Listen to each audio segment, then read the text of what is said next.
ellas era la existencia o el poder de reclamar por la vía de una acción el cumplimiento de la obligación. Y ahora vamos a hablar de los sujetos.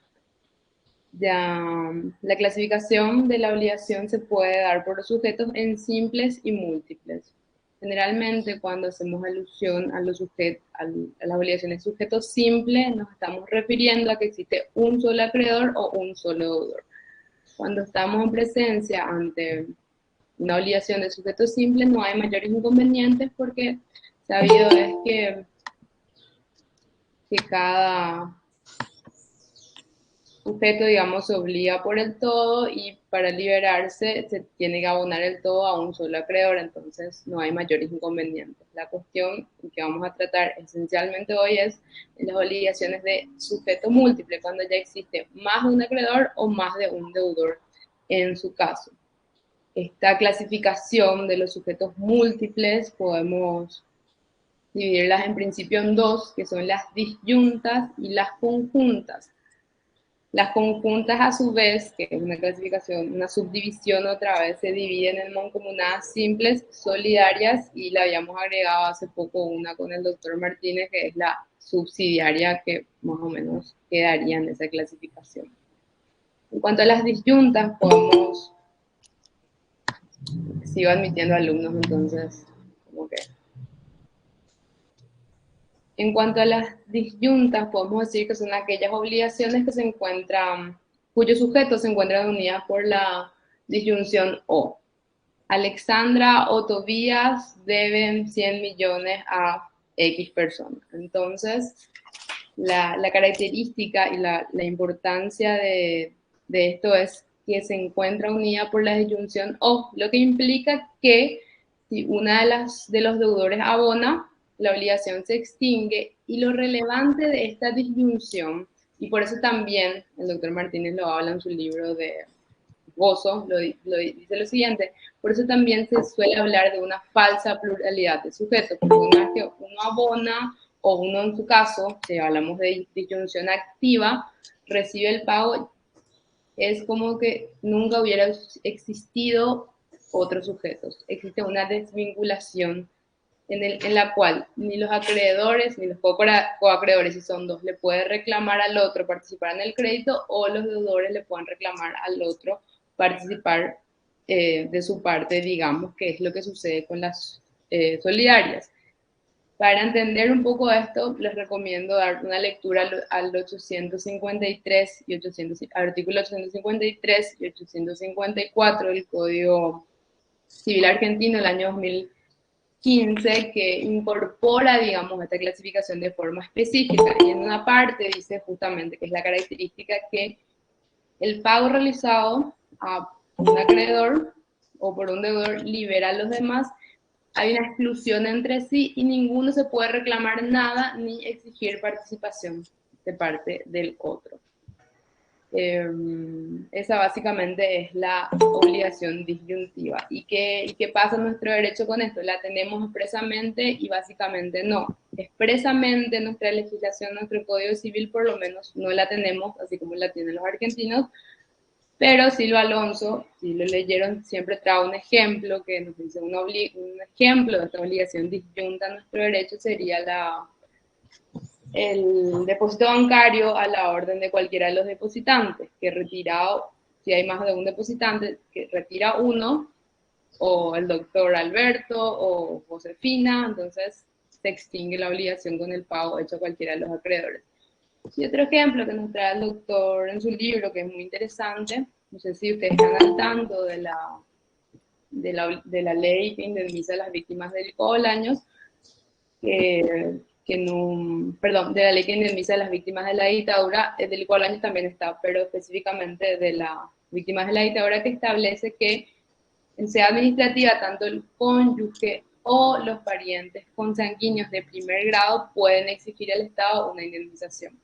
¿Y esto qué implica? Que si exige el cónyuge, pagado al cónyuge, se extingue la obligación. O exigen los parientes en primer grado y se extingue esa obligación, siendo, digamos, excluyentes el pago. No pueden, digamos, pagarse a los dos indemnizaciones independientes. Y después tenemos las conjuntas, que acá ya le tenemos unidas a los deudores o a los acreedores por la conjunción I. Alexandra y Tobías deben tanto a Aristóteles, por así decirlo. Entonces, esta conjunción I tiene otra relevancia y tiene otros efectos según estemos hablando de mancomunadas simples o de obligaciones solidarias, que es de lo que va a hablar el doctor en Los breve. codeudores sería eso, profe. Los En el codeudores, caso de un matrimonio, por ejemplo, cuando firman. los, perdón, En los realidad, codeudores, en sí, realidad todo lo que estuvo hablando la doctora son codeudores. claro, Acá hay una tendencia a considerar el tema de los codeudores solidarios como los únicos codeudores. El codeudor no significa otra cosa que hay más de un deudor. Y lo que vamos a ver esta tarde es cómo se posicionan con respecto al acreedor de acuerdo al tipo de obligación de sujeto múltiple que sean. claro. Perdón por la interrupción. Cuando existe más de un acreedor, no, y existen dos, les decimos los coacreedores, más de un deudor, codeudores. Y el pago o la forma que tengan que abonar una obligación o realizarla o la vinculación interna entre ellos va a estar determinada según el tipo de obligación a la que nos refiramos, según sea mancomunada simple, que lo vamos a hablar en breve, o solidaria. Entonces, generalmente, como lo dijo el doctor, cuando hablamos de codeudores, tendemos a entender que estamos hablando de una solidaridad donde todos están obligados al todo, pero en realidad no es así. Incluso van a ver que en nuestro derecho, en el ámbito contractual, la solidaridad es una especie de excepción y que para que sea considerada en el ámbito contractual la existencia de solidaridad debe estar expresamente pactada. De no estar expresamente pactada, se la va a considerar simple, en el sentido que cada uno va a estar obligado a una parte nada más. Pero vamos a iniciar con eso en breve. Otra cuestión, antes de entrar a las conjuntas solidarias y mancomunadas, quería referirme también que en este contexto, y si pueden seguir con su programa, por favor, porque es una lección bastante relevante y si no van siguiendo, de repente como que nos podemos perder. En este contexto también vamos a hablar de las obligaciones divisibles e indivisibles. ¿Y por qué? Porque en realidad la divisibilidad o indivisibilidad van a ver que tiene que ver con el objeto de la obligación. Pero esa distinción de ser divisible o indivisible recién cobra relevancia cuando hay más de un sujeto deudor o más de un sujeto acreedor. Es decir, si Alexandra le debe un caballo a Toby, no hay ningún problema, le entrega el caballo y se acabó. Pero si Alexandra le debe un caballo a Toby y a Mauricio, entonces, ¿a quién le tiene que dar o entregar ese caballo? Y ahí justamente se generan estas cuestiones que tenemos que resolver con las regulaciones específicas respecto a las obligaciones divisibles e indivisibles.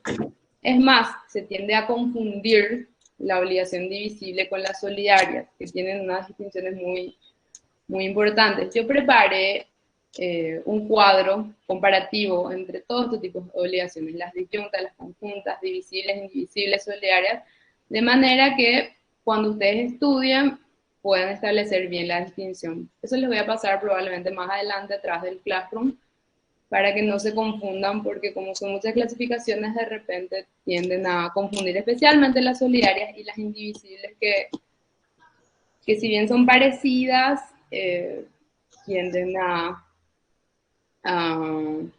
tienen alguna que otra diferencia. Y van a ver que las mancomunadas simples y las divisibles se aplican la misma regla, pero eso más adelante. Bueno, en resumen, lo que les hablé ahora es de las disyuntas, ¿verdad? La conjunción O, y a continuación el doctor va a seguir hablando un poco de la clasificación de las conjuntas, simplemente mancomunadas, y las solidarias y todo lo que sigue a continuación, ¿verdad? El doctor quería que yo elija parte del programa, yo le dije, doctor, si usted está en la clase, ¿quién me va a querer escuchar a mí? O sea, claramente, entonces elegí solamente los dos puntitos para escuchar la clase del doctor que nos puede, con su experiencia y su conocimiento, enseñar más, ¿verdad? Al contrario, yo pensé que estabas terminando de dar la lección. Sí, porque me habías dicho, yo no voy a hablar algo así muy breve, una presentación tuya, pero pensé en serio que estabas terminando la lección. O sea, ya me iba a despedir. Ahora que hiciste la aclaración, bueno, me obligas a decir algo al respecto de estos temas. Y en primer lugar, quiero pedirte también que me envíes a mí el gráfico que hiciste. De hecho, podrías enviar a la cátedra, al grupo de la cátedra, para que todos nos beneficiemos, respetando el derecho de autor, obviamente, de ese trabajo que habías hecho, que supongo, como siempre, que está impecable y completo.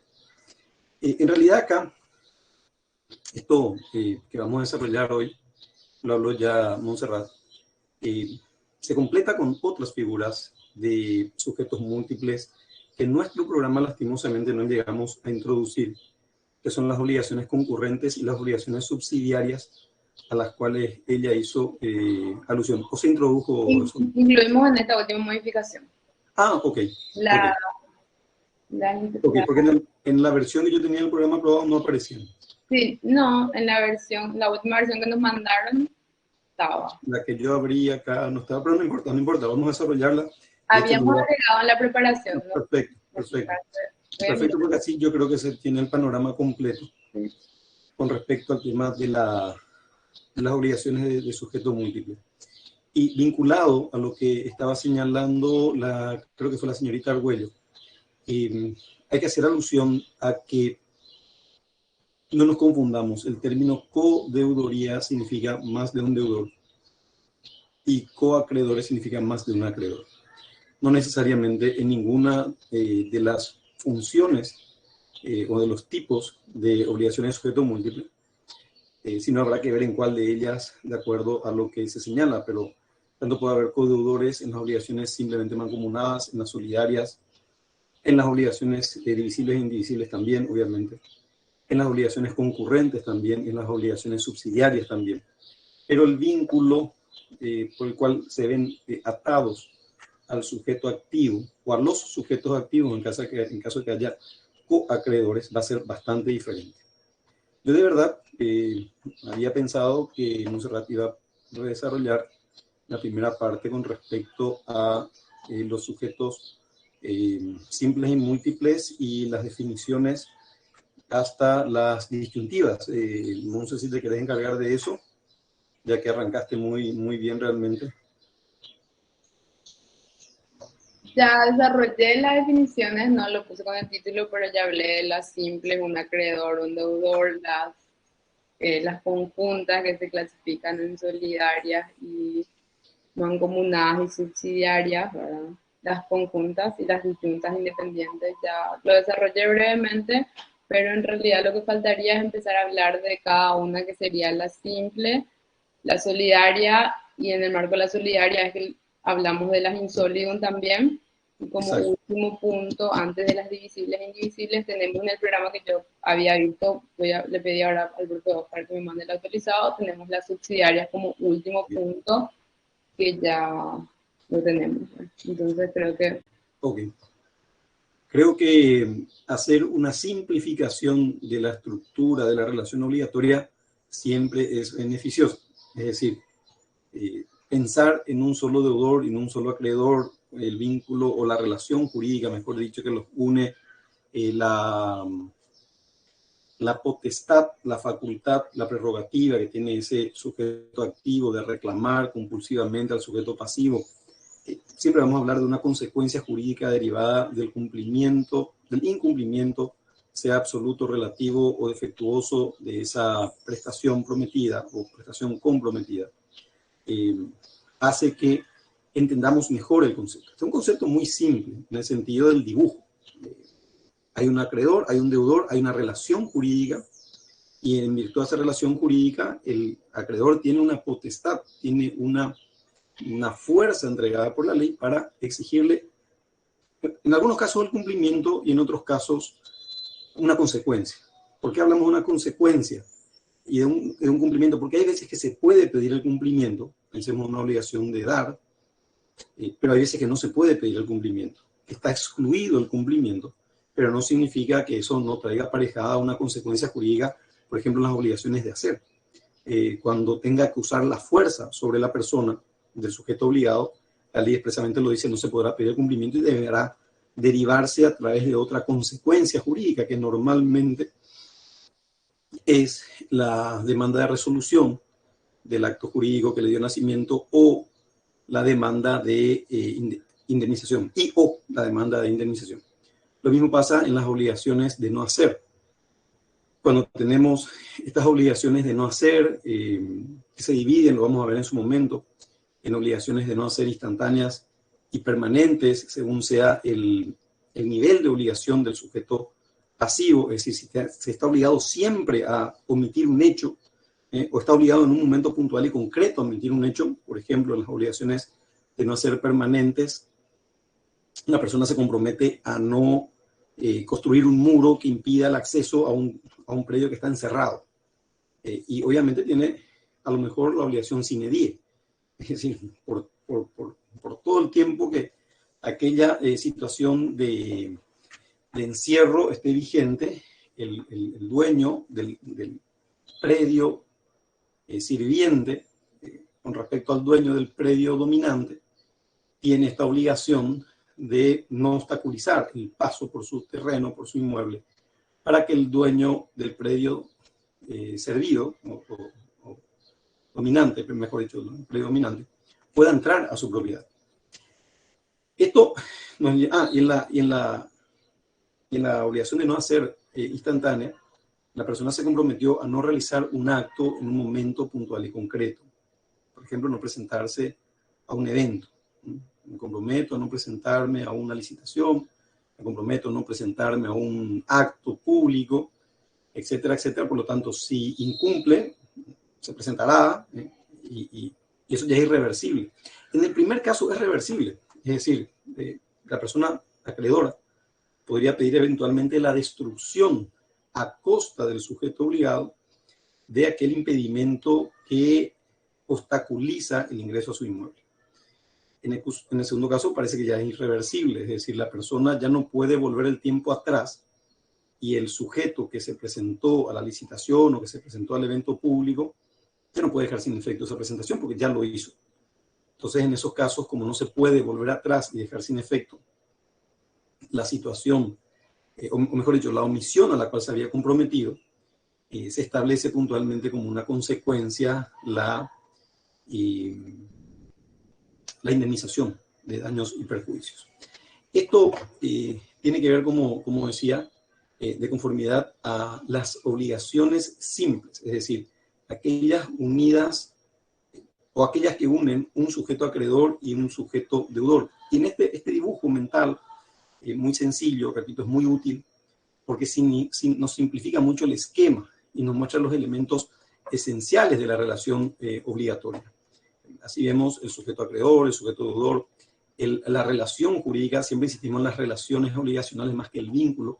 La doctrina moderna hoy habla de eso, no tanto el vínculo, sino más las relaciones jurídicas. Son más complejas. No simplemente un vínculo, sino una relación, algo, digamos, más elaborado. Y nos muestra, como dije, todos estos elementos de modo tal a que entendamos las particularidades que tienen. Esto, digamos, la parte fácil del esquema, ya que tenemos un sujeto acreedor y un sujeto deudor unidos por una relación obligacional, en virtud de la cual el sujeto deudor se encuentra constreñido a dar, hacer o no hacer algo a favor del sujeto acreedor. El sujeto acreedor tiene la prerrogativa, la facultad, el imperio para exigirle el cumplimiento o la consecuencia jurídica, como habíamos señalado, según sea el tipo de obligación. En las obligaciones de sujetos múltiples, la cuestión se complica un poco. Es decir, acá ya no tenemos un sujeto acreedor unido en la relación obligacional con un sujeto deudor, sino que acá vamos a elaborar un poco más el tema y vamos a tener varios sujetos, a lo mejor hasta en los dos lados de esas relaciones. Y estas obligaciones de sujeto múltiple pueden ser, a su vez, obligaciones disyuntas y obligaciones conjuntas. Relacionadas a estas obligaciones conjuntas, vamos a analizar, como adelantó la doctora Montserrat Ábalos, las obligaciones divisibles e indivisibles. Cuando hablamos de disyunción o conjunción de sujetos, vamos a ver en primer lugar las obligaciones disyuntas. ¿Qué entendemos por la obligación disyunta? En la obligación disyunta existe uno o varios deudores que deben lo mismo a uno o varios acreedores. ¿Qué característica tienen estas obligaciones disyuntas? La característica principal es que por el hecho de la elección de uno de los acreedores que recibirá la prestación en todo o en parte, el deudor o los deudores se van a desvincular con respecto a los demás que no hayan sido elegidos. Lo dijo la doctora Ábalos hace un instante. El típico ejemplo es el de aquellas obligaciones en las cuales estamos uniendo a los sujetos por una conjunción disyuntiva o, de modo tal que, repito, la elección de uno de dichos sujetos excluye al otro o a los otros que ocupen la misma posición en la relación jurídica, de modo tal a que el pago hecho a favor de una persona tenga carácter distintivo con respecto a la demás. Por eso, muy acertadamente había aclarado la doctora Ábalos que existe una suerte de pluralidad falsa, dice la doctrina, ya que al momento de la elección de un acreedor o de un deudor entre varios acreedores o deudores, los demás quedarán excluidos. Un ejemplo recurrente es el que daba el doctor Silva Alonso, justamente, el ejemplo de las cuentas corrientes bancarias, donde ustedes habrán visto varias veces que las cuentas se abren I.O., Juan I.O. Pedro. En realidad, la denominación apropiada es Juan O. Pedro, porque si firman los dos, obviamente ahí no hay ningún tipo de obstáculo ni de problema. Hacemos un cheque firmado por Juan y Pedro. Entonces, ¿qué podrían reclamar ellos? Absolutamente nada. Pero en realidad tampoco pueden reclamar cuando Juan o Pedro, por eso la distinción correctamente ejemplificada no es aquella unidad con la cláusula I-O, sino con la cláusula O, en la cual se excluye al otro sujeto acreedor cuando el sujeto acreedor que va a ejercer el crédito aparece individualizado en el momento del pago. Esto, repito, lo señalaba muy claramente el doctor Silva Alonso, y también habíamos encontrado por la forma de redacción, al mirar el texto de la norma de la ley 838/96, que indemniza a las víctimas de la dictadura de 1954-1989, al cónyuge superstite o los consanguíneos hasta el primer grado. Esto lo señala el artículo 2, si no recuerdo mal.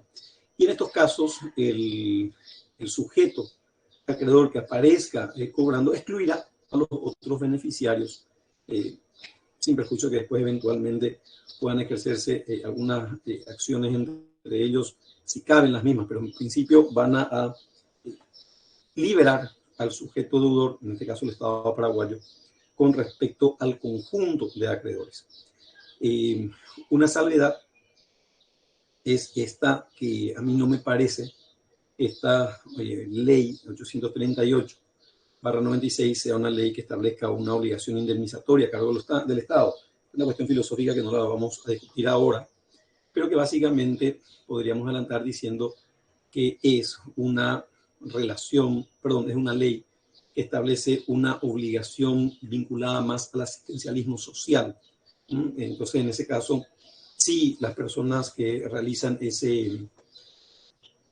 esa operación excluyen a ellos, pero no porque el Estado realmente les deba, porque si nos ponemos a analizar la responsabilidad civil del Estado por los hechos de tortura, desaparición de personas y muerte durante la dictadura de 1954-1989, vamos a ver que nuestro sistema constitucional establece un parámetro totalmente diferente. El Estado es solamente subsidiariamente responsable, no es directa ni solidariamente responsable. Pero, sin embargo, esta ley aparece como que transgrediendo un poco ese principio constitucional.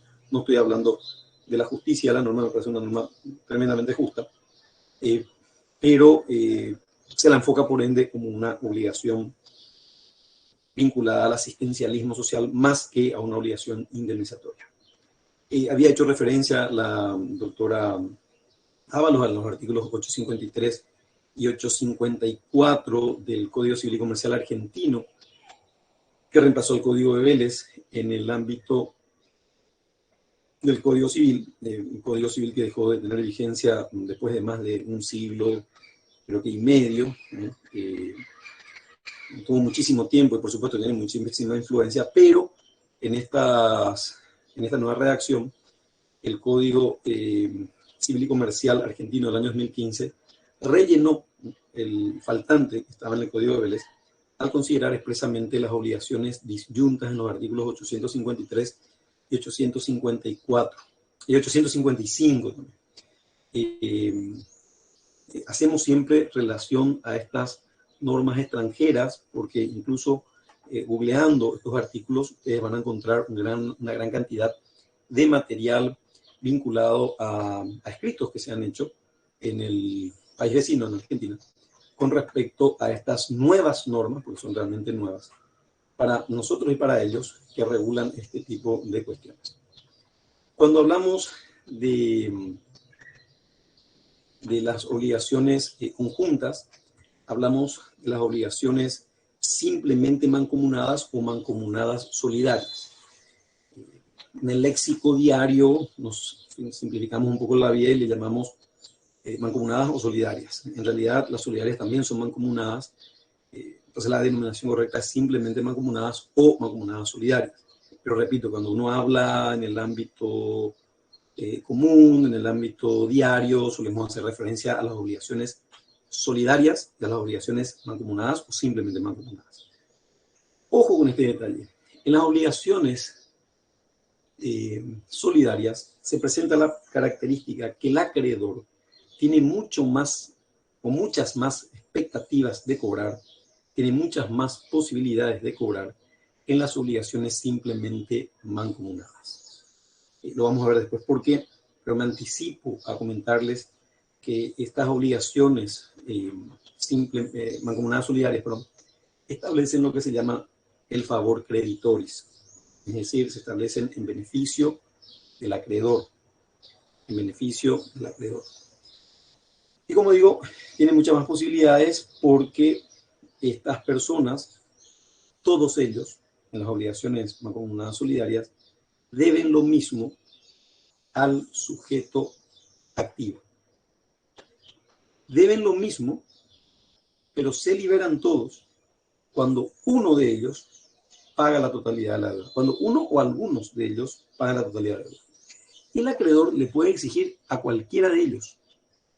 Obviamente, si tiene ante sí 5 o 6 deudores solidarios, va a elegir aquel que mejor patrimonio tenga, porque esto le va a beneficiar en el sentido que va a poder acceder a un patrimonio o a unos patrimonios más cargados, con más bienes. Y esto va a hacer que su crédito tenga un patrimonio, explicando aquello del patrimonio es la prenda común de los acreedores, suficiente, un patrimonio solvente, como para trasladar ahí la prerrogativa, la facultad, la fuerza que tiene derivado de la relación obligatoria. Y en estas obligaciones conjuntas, tanto en las simplemente mancomunadas como en las mancomunadas solidarias, como dijo la doctora Abajo hace un rato, los sujetos activos y pasivos, conste que es más común tener sujetos pasivos plurales que sujetos activos. Normalmente hay un solo sujeto activo, podría haber varios, pero no es muy usual en la práctica. Están unidos por la conjunción copulativa y. Habíamos dicho que en las disyuntivas, las partes que están en el mismo, o los sujetos que están en el mismo lado de la relación obligacional, están unidas por la conjunción disyuntiva, es decir, separadora, o acá están unidas por la conjunción copulativa y.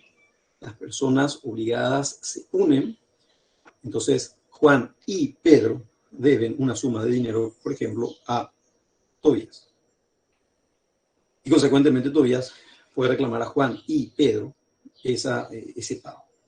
Vamos a ver ahora paso a paso cada una de estas clasificaciones.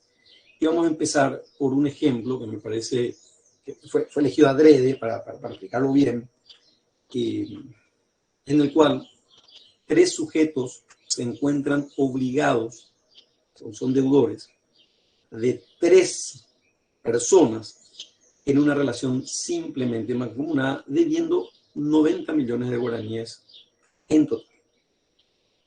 Pero ¿qué sucede en la obligación simplemente mancomunada? En la obligación simplemente mancomunada lo que sucede es que cada uno de los deudores debe solo una parte de la misma obligación y no se responsabiliza de la insolvencia de los demás, de que los demás no paguen. Y cada deudor debe, en el ejemplo que dimos, 1/3 de la obligación a cada sujeto acreedor. Entonces, arma un dibujo. Ojalá, Montserrat, puedas hacerle un dibujo sobre las obligaciones, cómo se dibuja una obligación simplemente mancomunada en el caso que dimos, los 90 millones con 3 acreedores y 90 millones con 3 deudores. Hay una pregunta que vi que se acaba de borrar, pero la voy a contestar cuando encuentre. Sigue la pregunta. Doctor, sí. Si uno de ellos no tiene cómo pagar, pregunta María José Andrada, en el marco de la simplemente mancomunada. En el marco de la simplemente mancomunada. ¿Querés contestar, doctora? No, adelante, doctor, le escucho con mucho gusto. En estos casos, la persona que no pudo pagar no traslada, lo dije hace un rato, su insolvencia a los demás. Es decir, los acreedores, cada uno se van a quedar sin cobrar la parte que tenía que pagarles el deudor insolvente en la obligación simplemente mancomunada. De acá quiero seguir con el ejemplo. Y si estos 3 sujetos A, B y C, sujetos obligados, adeudan 90 millones a 1, 2 y 3, que son los acreedores, cada deudor debe pagar un total de 30 millones a cada acreedor. Pero a cada acreedor le tienen que dar 10 millones. Es decir, el deudor A le va a entregar al acreedor 1, 10, al acreedor 2, 10 y al acreedor 3, 10. A cada uno le va a entregar 10 millones y él se va a abrir, como solemos decir, de esta relación obligatoria. Puede venir después el deudor B y puede entregar a su vez 10 a 1, 10 millones al acreedor 2 y 10 millones al acreedor 3, con lo cual los acreedores 1, 2 y 3 ya habrán cobrado 20. Y los deudores A y B ya se habrán liberado porque cada uno pagó 30. ¿Qué pasa si C no tiene para pagar toda la deuda o no tiene para pagar luego, como la pregunta de la señorita? Y en esos casos, nada, porque el vínculo en ese caso es autónomo y no traslada la insolvencia de C ni a ni a B. A, B y C, 1, 2 y 3, que son los acreedores, le pueden reclamar a C cada uno solo 10. Cada uno solo 10. Y acá quiero que tomen muy en cuenta esto.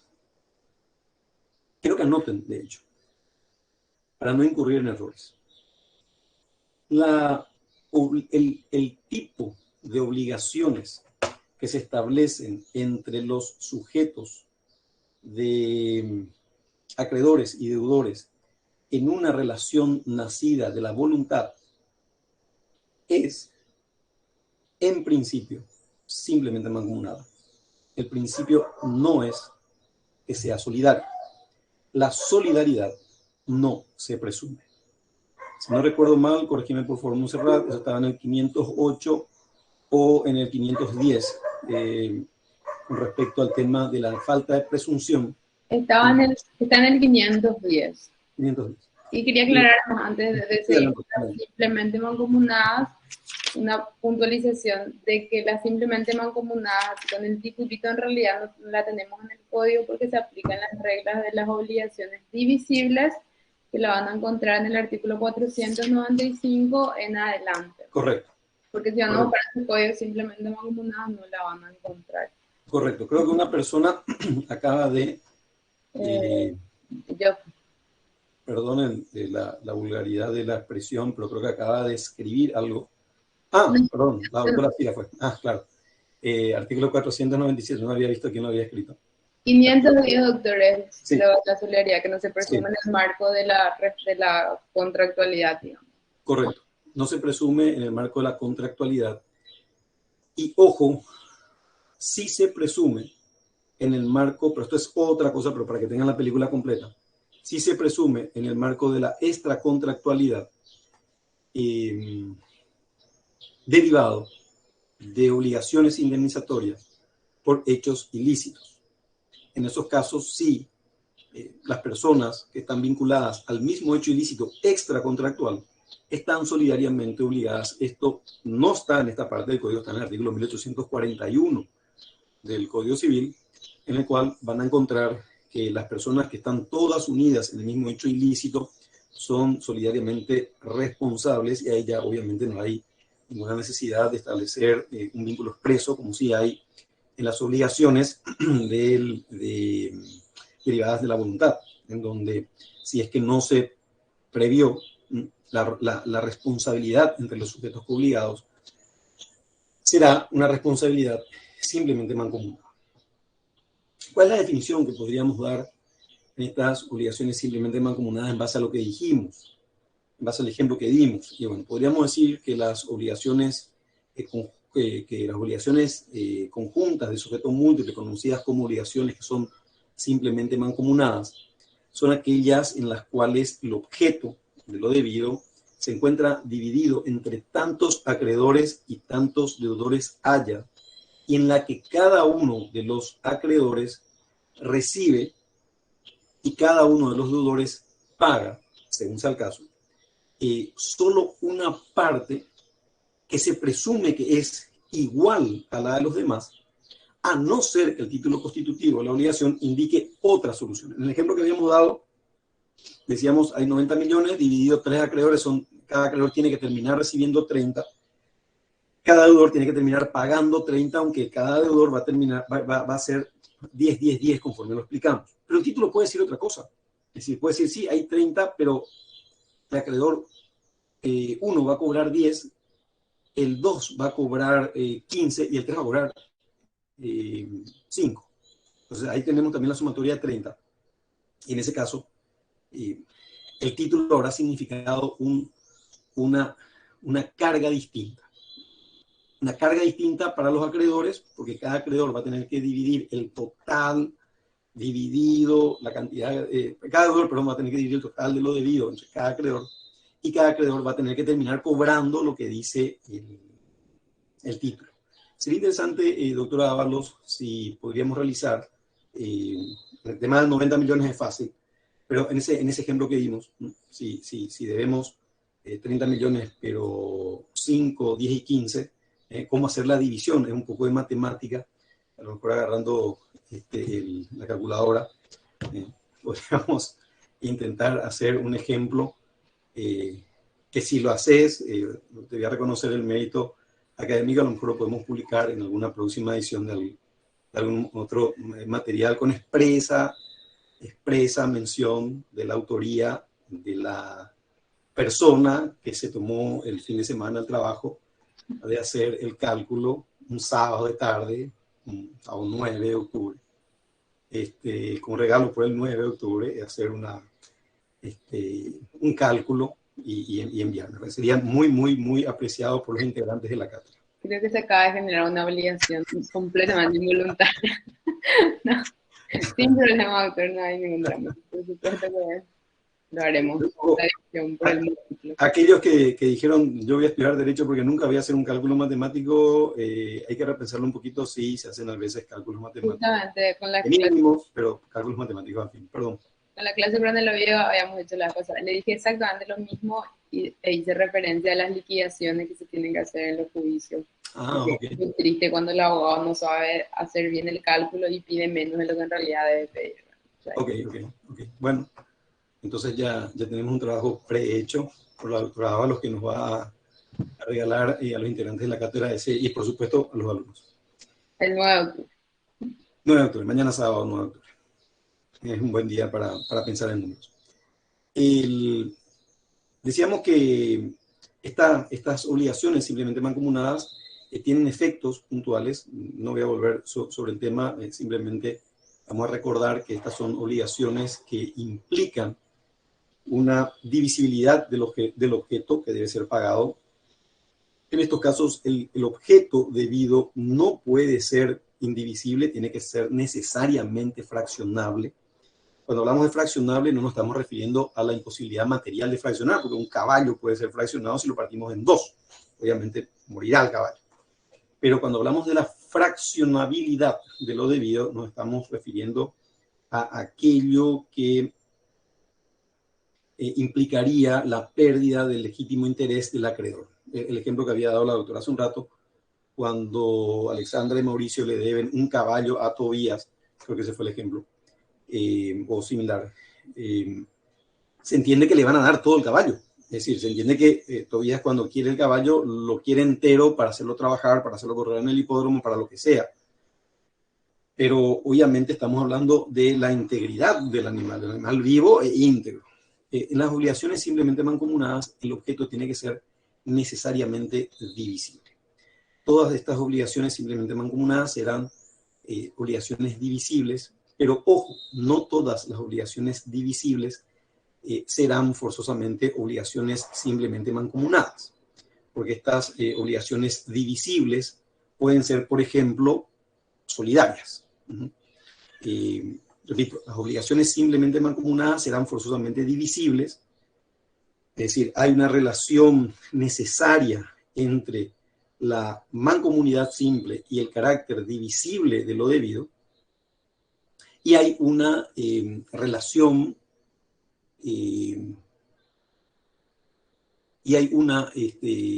pero no al revés, Es decir, todas las obligaciones simplemente mancomunadas serán necesariamente divisibles, pero no todas las divisibles serán simplemente mancomunadas. Repito, porque la divisible, el dinero, el ejemplo que vimos hace un rato, los 90 millones, en vez de decir que los deudores A, B y C van a pagar a los acreedores 1, 2 y 3, cada uno de ellos un tercio, un total de un tercio, le entregarán a cada uno 10 millones de modo tal, etcétera, etcétera, etcétera, describamos así la obligación simplemente mancomunada, podemos decir directamente A, B y C, los deudores, están solidariamente obligados a pagar 90 millones a uno, al acreedor 1. En ese caso, la obligación será divisible, pero no será simplemente mancomunada. Va a ser obviamente solidaria por el tipo de vínculo constituido de acuerdo a la voluntad de las partes. Y muy bien, habíamos hablado ya entonces de la definición. Déjenme ver, tengo por acá abierto el programita que ya me hicieron temer si es que está actualizado, pero según el programita, ahora nos toca efecto de exigibilidad de las obligaciones simplemente mancomunadas. Muy bien, con respecto a la exigibilidad, estas obligaciones simplemente mancomunadas pueden vencer todas el mismo día, sometidas, por ejemplo, a un único plazo, recuerden el ejemplo de los 90 millones, o pueden estar sometidas a plazos distintos. Eso es, digamos, factible. Cada deudor puede haber pactado un plazo distinto, incluso unas condiciones diferentes de pago con cada acreedor. Lo importante es que al término de la historia, cada deudor termine pagando el total de lo debido y cada acreedor termine recibiendo el total de lo debido. Estas relaciones entre cada sujeto obligado y cada sujeto acreedor son autónomas y son distintas a las demás relaciones de los otros acreedores, de los otros deudores. Por lo tanto, nada impediría, como dije, que se hayan pactado vencimientos distintos, con lo cual la exigibilidad que se impone a cada sujeto obligado va a ser diferente al momento en que se cumpla el término. Como ustedes saben, el vocablo término es un vocablo que implica el vencimiento del plazo. Por otro lado, debemos decir que el acreedor solo puede exigir, reitero esta idea porque me parece esencial que la manejen bien, puede exigir o puede demandar o reclamar a cada deudor solo la parte del crédito que le corresponde en la obligación. Y no puede exceder la misma. Retomo la pregunta que había hecho una señorita al principio de la clase, ¿y qué pasa si no tiene? Y bueno, si no tiene, no se divide. O sea, perdón, no se distribuye esa porción de deuda entre los demás sujetos obligados. Con respecto al pago, cabe decir que también estas prestaciones debidas por cada deudor a cada acreedor es autónoma y diferente. Es decir, cada uno de los sujetos obligados va a realizar el pago de manera distinta, produciéndose así la extinción de cada porción diferente de la deuda con respecto a cada acreedor en la porción que a cada acreedor corresponde acceder. Lo que estoy diciendo parece un poco un trabalenguas, pero quiero que hagan el dibujo mental, y repito, serán muy útiles los gráficos que realice la doctora Montserrat, para entender cómo se van uniendo A con 1, con 2 y con 3, B con 1, con 2 y con 3, C con 1, con 2 y con 3. Y, consecuentemente, 1 con A, con B, con C, en el sentido de la exigencia del pago, 2 con A, con B, con C, y 3 con A, con B, con C. Esto es así por el carácter eminentemente de obligación simplemente mancomunada que estamos tratando al estudiar este punto. Por ende, podemos afirmar que cada deudor estará obligado solo a pagar su parte y no va a afrontar en ningún caso el pago, salvo que lo quiera hacer voluntariamente, pero no se le puede exigir que afronte el pago de las demás partes que corresponden a los demás sujetos obligados. Vamos a suponer que el deudor pague la totalidad de la deuda debida por todos los deudores a un solo acreedor. Se equivocó el deudor y pagó los 90. Dijo, bueno, me voy a hacer cargo de los 90 que debemos con B y con C, y le voy a entregar los 90 a A. Ese deudor habrá pagado mal, ya que va a seguir obligado con el acreedor 2 y con el acreedor 3 por las partes que tienen esos acreedores en la relación obligacional.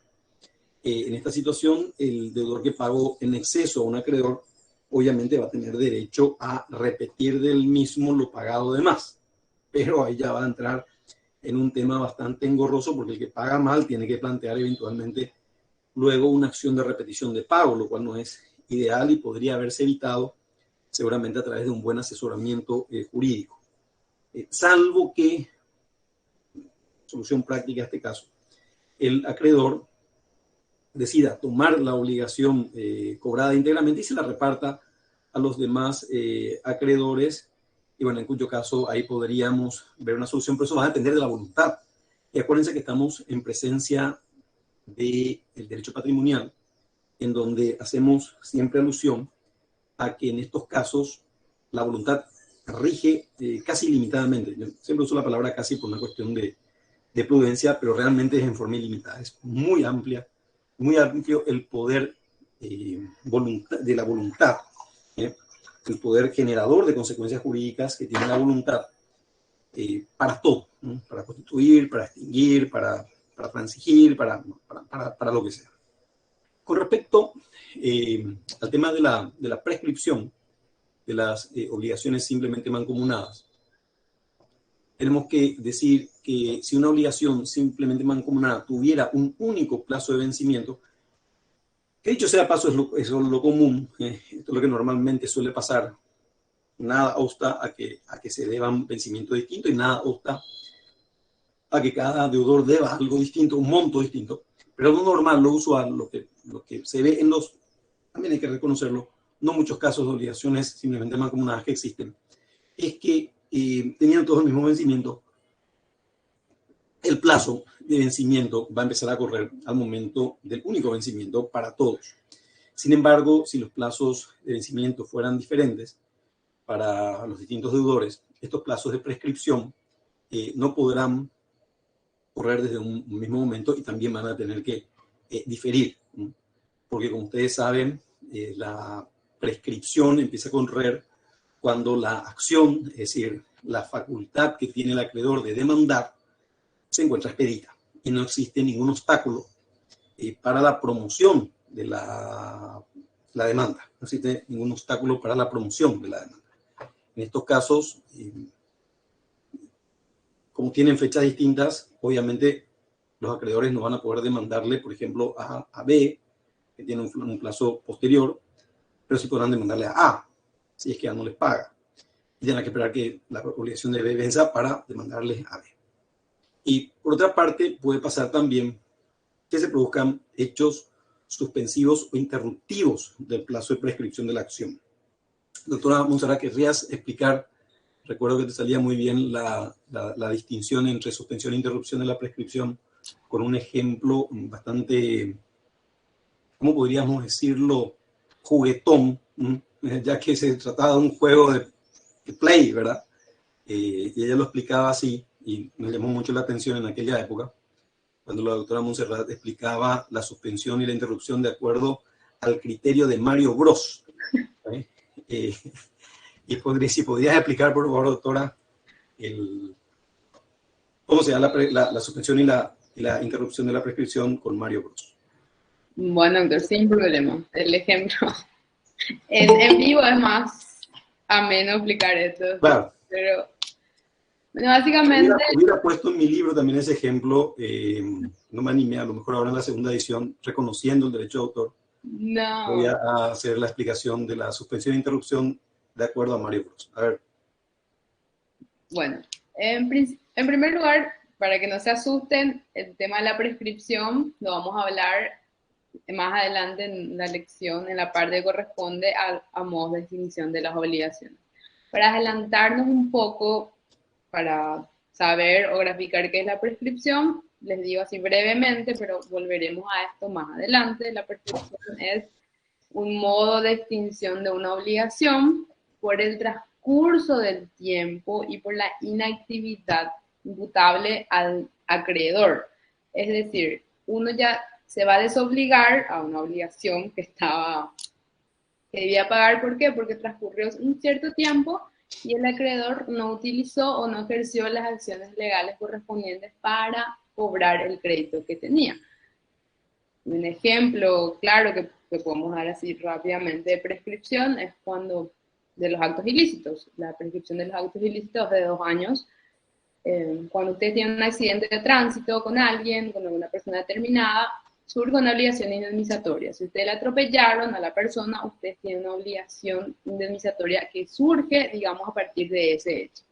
Entonces, el acreedor de ustedes, es decir, a quien ustedes le chocaron, tiene 2 años para demandar para ejercer esa acción. ¿Qué pasa si no ejercen el plazo? Bueno, ustedes, y aclaro también porque la prescripción no se pronuncia a oficio, deben ejercer una defensa que se llama excepción de prescripción y decirle al acreedor, no, acá la obligación se extinguió. ¿Por qué? Porque transcurrió el plazo de 2 años que vos tenías para exigirme a mí una obligación indemnizatoria. Habiendo aclarado, digamos, el concepto y la definición de la prescripción brevemente, podemos entrar ahora a hablar de la suspensión y de la interrupción de la prescripción. Y bueno, son 2 figuras que se dan justamente en el marco de la prescripción. Y en primer lugar, la suspensión de la prescripción. Imagínense que pasó 1 año, voy a tratar de explicar esto, pasó 1 año desde el accidente, pero sucedió una de las causales que se encuentran como previstas para la suspensión en el marco del acto ilícito que estamos hablando. Pasó 1 año, pero ocurrió un evento que hace que la prescripción se suspenda. Una vez que ese hecho que suspende desaparezca, la obligación se vuelve a contar, pero desde donde estaba, es decir, 1 año más. Y la interrupción, digamos, empieza todo desde cero. Y el ejemplo que estaba diciendo el doctor respecto a esto es al ejemplo de Mario Bros. De todos alguna vez jugamos Family o en el PlayStation, creo que ya no llegaba a ver Mario Bros, pero teníamos nuestros videojuegos. Entonces yo decía, la suspensión de la prescripción es cuando ustedes están en el nivel 2, 3, porque Mario Bros tenía esos niveles, cuando ustedes están en el nivel 2, 3 y ponen pausa. Porque si quieren ir al baño, quieren tomar café, al volver vuelven a poner play y están en el mismo nivel. Es decir, se sigue contando desde ese periodo, pero ese interín de tiempo tuvo pausa, digamos, el juego no siguió, no se le contabilizó el tiempo que tenían para llegar a la meta, entonces eso es la suspensión de la prescripción. Se pausa un ratito el tiempo que ya corrió y no sigue corriendo por el tiempo que dure esa pausa, que van a ver que las causales de suspensión de la prescripción están expresamente establecidas en nuestro código. Entonces, eso vamos a verlo más adelante. Entonces, la suspensión sería eso, pongo pausa para irme al baño un ratito, vuelvo, pongo play y está en el mismo nivel, 2, 3. Y bueno, ¿y la interrupción qué es? La interrupción es desde cero. Estoy jugando y viene mi hermanito menor y me apaga el play. Así aprieta reset, viene mi mamá y me dice, déjame este juego ahora mismo y desenchufa todo. Entonces yo ya no voy a poder seguir mi juego donde estaba, sino que tengo que empezar de cero. Entonces, esa es la explicación que solía dar en clase respecto a la suspensión y la interrupción. O sea, la suspensión se para un rato en el momento donde estaba contándose, pero una vez que ponen play sigue en ese lapso y se sigue contando y la interrupción empieza todo de cero. Una de las causales de interrupción de la prescripción es demanda notificada al deudor, es decir, se notifica al deudor y ahí se interrumpe y se volvería en todo caso a contar de cero, ¿verdad? Pero si se da una causal de suspensión, se suspende por ese lapso y al extinguirse causal de suspensión vuelve a donde estaba siendo contado. No sé si me expliqué, no estaba preparada no para dar ese ejemplo ahora, entonces me vine así de la... Serena de la Rola piensa lo mismo que yo, dice clarísimo, profe. Creo que todos jugaron Mario Bros. Yo tengo que contar tristemente que nunca gané ese juego, o sea, ni con todos los pasadizos que había, entonces me quedé medio... creo que habíamos... Es Juan Antonio, bueno, dice quiero jugar Mario Bros. Ahora, espera un rato Juan Antonio y termine la clase y juega un rato. Y realmente el ejemplo que había dado la doctora Ábalos ya en aquel entonces era bastante gráfico, muy simpático. Y es la idea que nosotros queríamos transmitirles con relación a... Habla aquel entonces porque fue cuando yo inicié más o menos en la así mismo. 6 años por ahí, entonces. Así mismo. Me miro con una cara así súper rara cuando empecé a dar ese ejemplo. Bueno, sí, le teníamos un poco de miedo, pero salió bien. Con respecto a lo que dice la doctrina, con respecto a la prescripción, hay algunos doctrinarios que, o sea, realmente hay dos posiciones en la doctrina. Uno que siguen la posición que puso la doctora Cira Montserrat, vinculado a que se trata de una forma de extinción de las obligaciones, y otros cuestionan inclusive si es una forma de extinción porque no mata el vínculo o la relación obligatoria, pero le priva de su principal efecto, le saca la acción que es la potestad que tiene el acreedor de pedir el pago. Pero es correcto, es muy correcto decir, sí, que es una forma de extinción de las obligaciones para no complicar el tema. Y con respecto a las causales de interrupción de suspensión, ya cito correctamente 2 o 3 ejemplos. La idea es la siguiente: normalmente la interrupción se trata de un evento puntual y concreto. Consiste, por ejemplo, en la demanda notificada, en el caso que yo ya, algo que pasa en un momento puntual, el reconocimiento judicial o extrajudicial que haga el deudor de crédito que tiene que pagar, pero las suspensiones se tratan más bien de situaciones en las cuales entran las partes. Las partes de la relación obligatoria se casan entre sí, por ejemplo. Entonces, durante el tiempo del matrimonio se suspende. Como dice ella, durante el tiempo que corrió anteriormente al casamiento, se va a contar una vez que se extinga el vínculo matrimonial con posterioridad, luego pasaron muchos años en ambos momentos, y bueno, hay varias situaciones previstas. Claro, Sí, imagínate mandarle a tu esposo, o sea, es así súper, me debías luego, entonces claramente por eso se establecen esas suspensiones. Probablemente que puede haber pasado 2 años, pero se casaron y bueno, se suspende, pero después se vuelve a contabilizar ese plazo. Donde mucho en estas causales porque hay una lección específica de la prescripción que lo vamos a ver más adelante. Está perfecto. Era para aclarar este tema de la suspensión e interrupción en cuanto se deban a las obligaciones simplemente mancomunadas. Entonces, estos hechos interruptivos o estas situaciones suspensivas del plazo de prescripción se pueden presentar y van a afectar particularmente a cada deudor a cuyo favor se presente, pero no va a repercutir con respecto a los demás. Es decir, van a tener solamente los deudores beneficiados esas suspensiones, los acreedores beneficiados de esas suspensiones o esas interrupciones. Con respecto al tema de la mora, tenemos que reiterar en este punto la autonomía de las relaciones obligacionales, en donde cada deudor va a incurrir en mora de manera totalmente autónoma. con respecto a los demás obligados. Por lo tanto, vamos a hacer depender a cada vínculo jurídico de su relacionamiento específico para establecer, por ejemplo, la mora a cada uno en el vencimiento que eventualmente distinto que tengan cada uno de ellos. Muy bien. Y en nuestro programa también, como último punto, que hablemos de los medios de extinción de las obligaciones simplemente mancomunadas. Estas obligaciones simplemente mancomunadas se caracterizan, conforme vimos antes, por la divisibilidad, la esencial divisibilidad de lo que se debe, y por el hecho que cada deudor se vincula en una relación autónoma, una relación jurídica autónoma, a los demás deudores con cada uno de los sujetos acreedores. Por lo tanto, cada uno de estas relaciones o vínculos obligacionales establecidos por cada deudor con cada acreedor puede verse sometido a una manera distinta de obligación.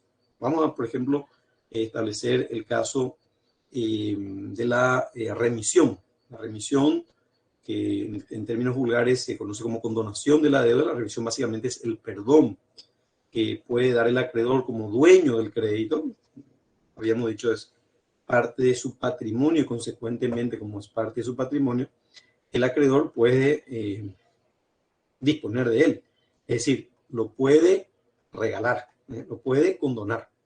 En estos casos, si remitiese, que es el término apropiado porque la forma de extinción de la obligación se llama remisión, o condonase la obligación a un deudor y solamente a eso, los demás deudores no se van a ver beneficiados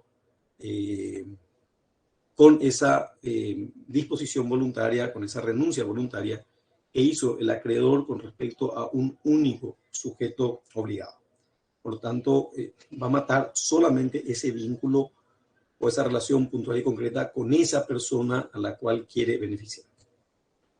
Entramos ahora en otro ámbito.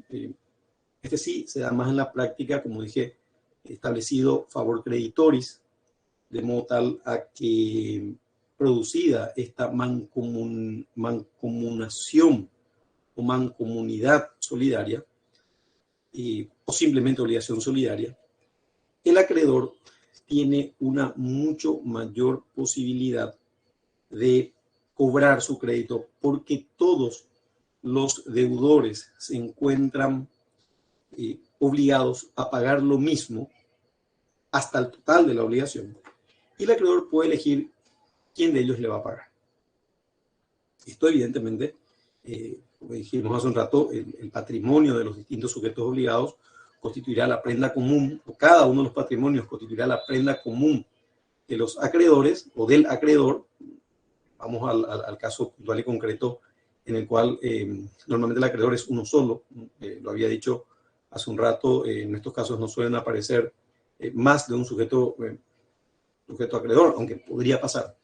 Y cabe indicar que en estos casos la prerrogativa del acreedor de pedir a cualquiera de los deudores o a todos ellos el pago de la obligación produce en principio una suerte de lo que en doctrina procesal se llama litisconsorcio facultativo, no un litisconsorcio necesario, ya que no es indispensable para la fundabilidad de la demanda, o sea, para la procedencia de la demanda de pago, que todos los deudores sean reclamados, sean requeridos, sino que el acreedor tiene derecho a elegir a un deudor, a algunos deudores o a todos los deudores para formular el reclamo. Dadas estas características tan puntuales de la obligación solidaria, el deudor a quien se le reclama, y esto quiero que anoten que se llama deudor prevenido.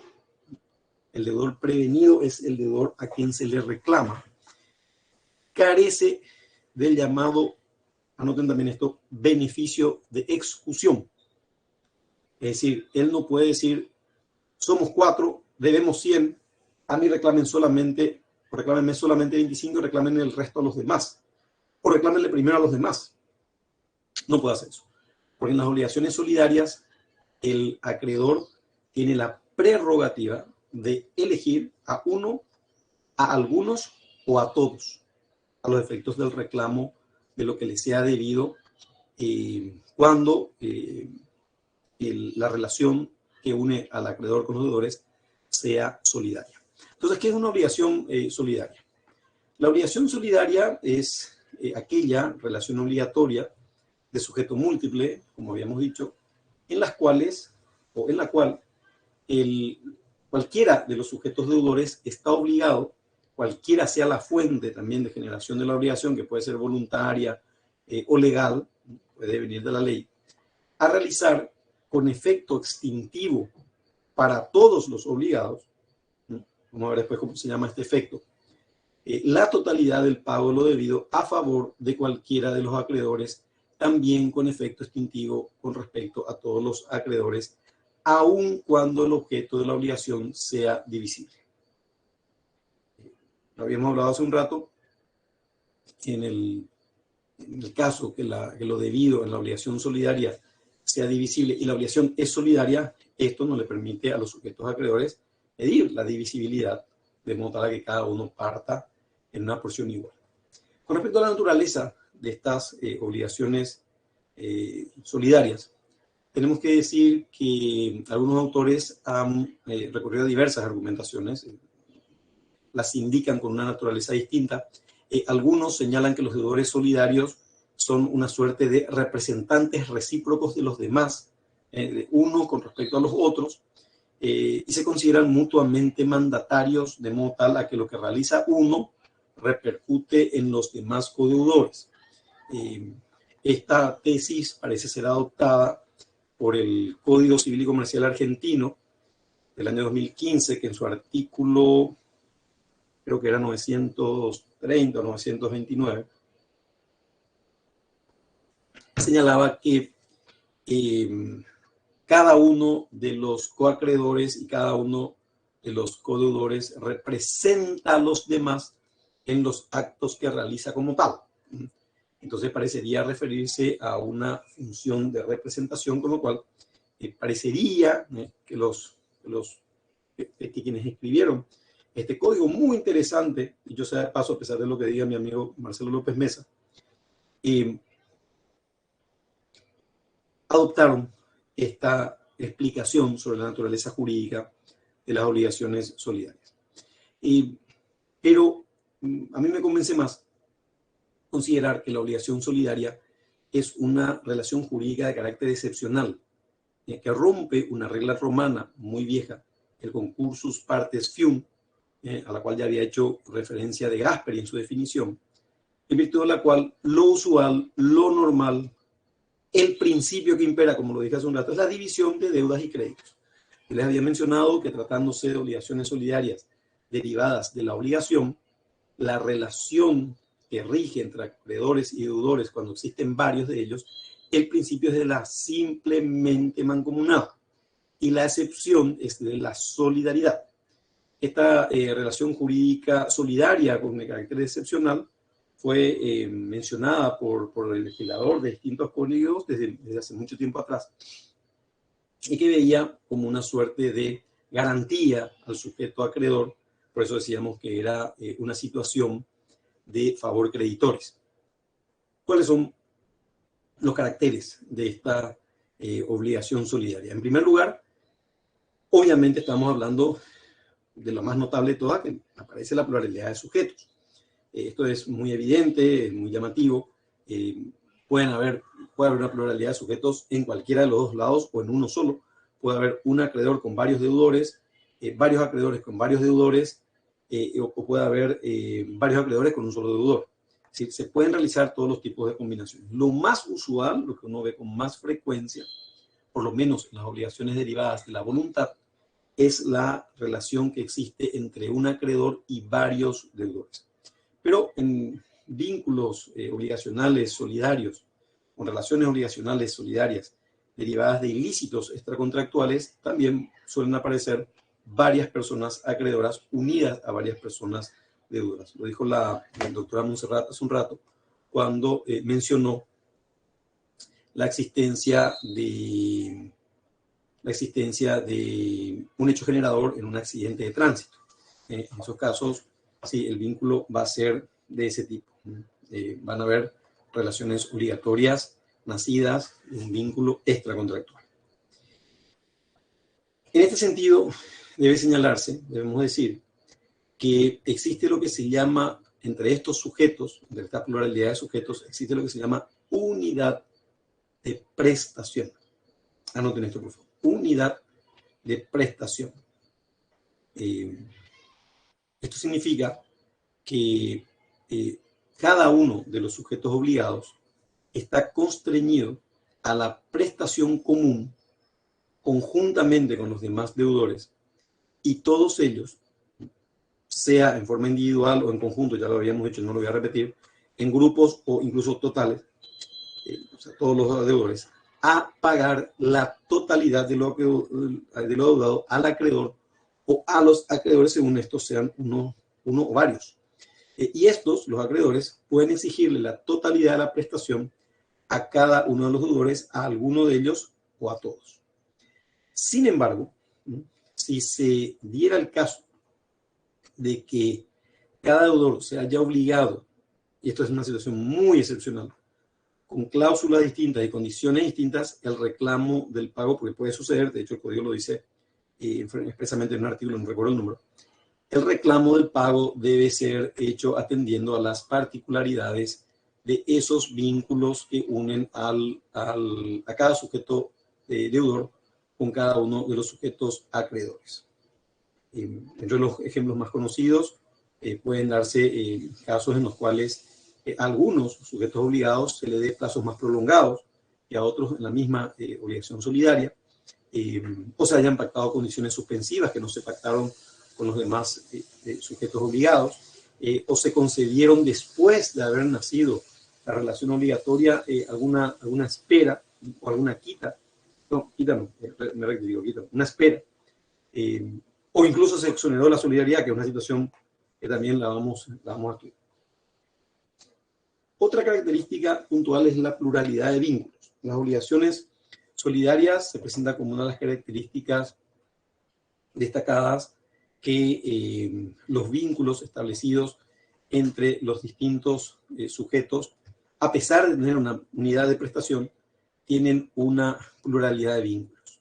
Es decir, deben lo mismo, están obligados a pagar lo mismo, pero pueden ser pactadas condiciones diferentes o plazos diferentes con cada uno de los deudores. Esto no es común, esto no suele pasar, pero la ley sí lo permite. Por lo tanto, hay que tener muy en cuenta que la doctrina ha señalado que en estas obligaciones solidarias existe una pluralidad de vínculos a pesar de esta unidad de prestación. Y esto surge muy claramente, por ejemplo, cuando se han previsto para algunos codeudores modalidades como plazo y condición que no se han previsto para otros, a los cuales la relación obligatoria no está sujeta a ninguna modalidad, es pura y simple. La incapacidad de un codeudor no perjudica la relación obligacional cuando se contrae con otros codeudores que sí son capaces. En esos casos, los codeudores capaces, para ellos la obligación no va a sufrir ninguna alteración. Sin embargo, para el codeudor que era incapaz al momento de pactarse la obligación, obviamente va a afectar la validez del vínculo y se va a producir una disquisición con respecto a esta relación. Eso está establecido expresamente, esto que estamos diciendo, en el artículo 500, creo que era 509, lo pueden chequear en el código, donde dice expresamente que la solidaridad no se excluye cuando los deudores singulares estén obligados con modalidades diferentes unos de otros, o cuando acaezca la incapacidad de uno de los deudores que se obligó con los demás deudores, en cuyo caso esa incapacidad va a afectar solamente a ese deudor en particular. Va a ser excluido, obviamente, de la relación. También otra característica es la unidad de prestaciones. Lo habíamos señalado cuando fuimos hablando con respecto a este tipo de obligaciones. Las obligaciones solidarias, cada deudor responde individualmente y por el total, y todos ellos y cada uno de ellos responde también individualmente y por el total, del total de la obligación. Esta unidad de prestación hace que si uno de los sujetos obligados paga, hay un efecto del pago en este tipo de relaciones que se llama efecto de propagación. El efecto de propagación.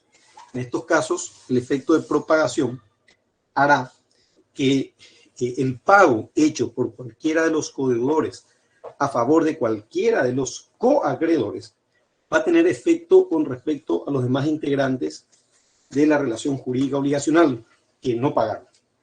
Es decir, si los deudores A, B y C deben 90 al acreedor 1, vamos a poner una relación así obligacional bastante sencilla, una relación solidaria bastante sencilla. Si A pagó 90, va a extinguir con respecto a B y a C, principio de propagación, o efecto de propagación del pago. Si hay dos acreedores, está el acreedor 1 y el acreedor 2, y el pago lo produce A con respecto al acreedor 1, va a extinguir la obligación con respecto a B y a C y con respecto a 1 y 2. Efecto de propagación del pago. Otro de los requisitos o caracteres, mejor, esenciales de estas obligaciones solidarias es que, como dijimos, constituye un régimen excepcional en las obligaciones que nacen en la voluntad de las personas. Eso está previsto, nos aclaró la doctora Ábalos, en el artículo 510 que dice un principio, por eso ponemos siempre el acento, que es solo para las obligaciones nacidas en la voluntad, en donde la solidaridad no se presume. Y después queda eso como una muletilla que lo vamos repitiendo durante toda la carrera, incluso durante toda la profesión, que la solidaridad no se presume. La solidaridad no se presume en las obligaciones nacidas en la voluntad, cuyo régimen va a ser el de la mancomunión simple, o la mancomunidad simple. Pero en la responsabilidad nacida de ilícitos contractuales, por hecho propio, ahí sí la responsabilidad se presume.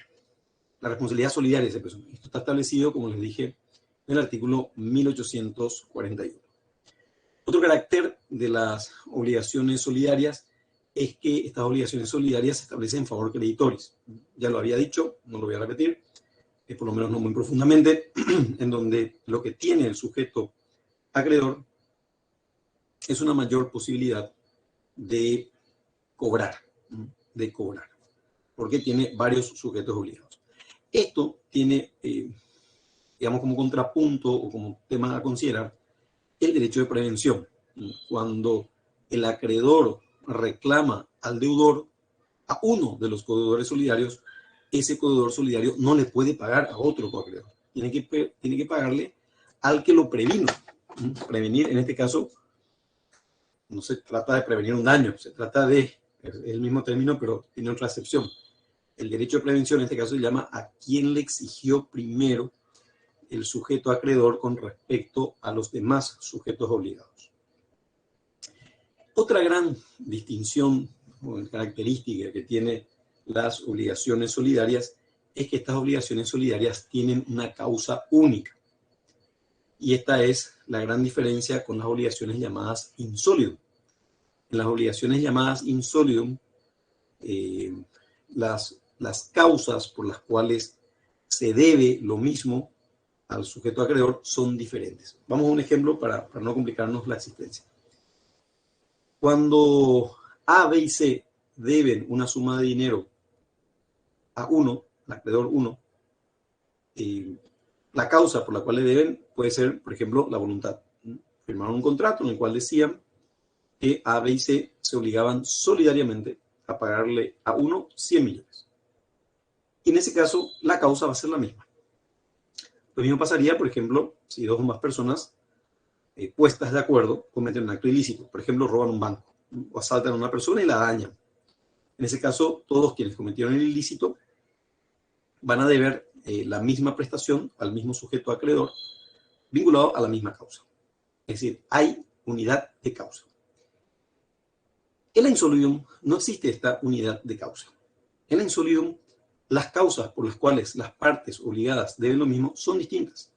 Veamos el ejemplo, creo yo, uno de los más claros que trae Guillermo Antonio Borda, gran doctrinario argentino que ustedes conocen muy bien, en la cual dice Borda, en estos casos, el sujeto, uno de los sujetos obligados, debe, por ejemplo, una suma de dinero al sujeto acreedor porque lo atropelló en la calle.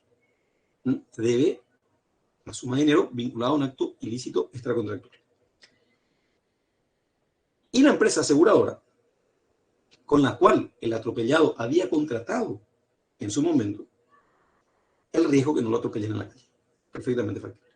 O el mismo que atropelló pudo haber contratado una póliza de responsabilidad contra terceros. En estos casos, tanto la persona que causó el ilícito extracontractual como la persona que se comprometió, o sea, en este caso la persona jurídica, la empresa aseguradora que se comprometió a pagar en la póliza, van a estar obligadas por causas diferentes. Por causas diferentes. Uno por el ilícito extracontractual, el otro por el contrato. Con respecto a las fuentes de las obligaciones, acá hay que hacer una división. La fuente de la obligación solidaria pasiva, la pasiva, o sea, aquella que atañe a los sujetos obligados, a los deudores, son dos. La voluntad, que puede incluir los contratos, la voluntad unilateral, los testamentos, ¿no? Y la ley. Estas son las dos fuentes de solidaridad pasiva. Y en la solidaridad activa tenemos una única fuente de nacimiento de ese tipo de relaciones obligatorias, que es la voluntad, que da nacimiento al acto jurídico, o sea, un contrato unilateral o incluso un testamento, pero nunca la ley. Esto lo señala claramente la doctrina. Citamos en este caso al recordado maestro Ramón Silva Alonso, a nuestro maestro, que él señalaba que la solidaridad activa solo puede derivar de una fuente que es la voluntad, o sea, que ésta se exprese por cualquier medio. Puede ser un contrato, puede ser un acto unilateral de voluntad, puede ser incluso un testamento. Con respecto a los efectos de la relación obligatoria solidaria, tenemos que tener en vista también un clasificatorio.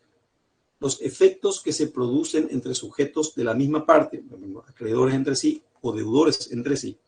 En esto habíamos hablado ya del efecto o el principio de propagación, en donde el cumplimiento que realiza uno de los deudores o el cobro que realiza uno de los acreedores se extiende, se propaga.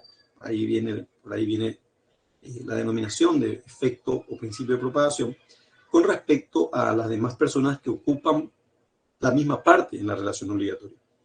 Un sujeto deudor que pagó un crédito por todos los demás propaga ese efecto a los demás acreedores. Y si le pagó a un deudor, ese cobro que hace el acreedor propaga el efecto hacia los demás acreedores.